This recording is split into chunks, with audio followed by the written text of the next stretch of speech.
Those were the top headlines. Let's get to the top story now. And tensions continue to remain high across West Asia despite renewed diplomatic engagement as Israeli and Lebanese military officials met for security talks in Washington.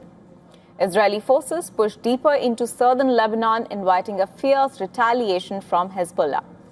Amid continued fighting with Iran-backed Hezbollah, the Israeli military said it intercepted several projectiles fired from Lebanon.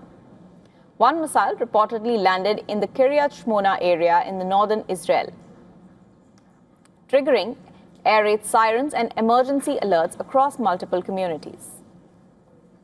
According to authorities, no casualties were reported. Hezbollah has claimed responsibility for the rocket barrage on Kiryat Shmona. It said the attack was carried out in defense of Lebanon and its people and in response to what it described as Israeli violations of the ceasefire. Meanwhile, Israeli forces have pushed deeper into southern Lebanon, crossing the strategic Litani River and entering the village of Dibbine under heavy shelling.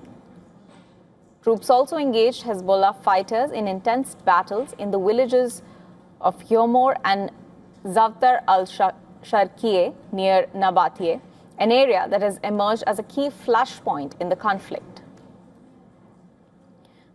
The Israeli military issued fresh evacuation warnings for 7 villages in southern Lebanon, forcing hundreds of residents to flee north.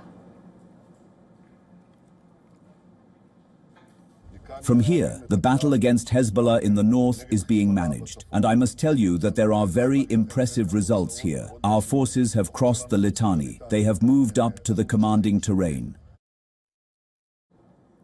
Military delegations from Israel and Lebanon met at the Pentagon on Friday in what U.S. officials described as productive talks. According to Pentagon Deputy Secretary Elbridge Colby, the military-to-military discussions are expected to support a broader diplomatic process led by the U.S. State Department in the coming days. He made no mention of the truce to halt fighting between Israel and the Iran-backed Hezbollah group in Lebanon. Earlier, U.S. Secretary of State Marco Rubio spoke with Lebanese President Joseph Aoun, stressing that Hezbollah must halt its attacks to enable de-escalation. Israeli strikes in southern Lebanon's Tyre district killed at least 11 people on Friday, according to Lebanon's health ministry. Among the dead was a rescue worker. Officials also reported 8 injuries and accused Israel of violating humanitarian law. Residents say the ongoing bombardment has left families living in fear. The strikes that happened here were really intense for us. Of course, you're affected by the sounds, and I have my grandchildren who get scared, so I hold them.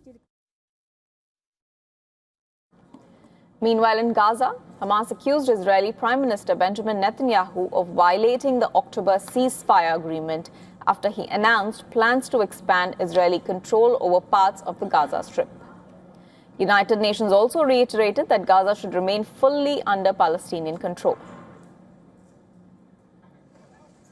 100% of Gaza should be for the Palestinian people, right? That's what we want to see.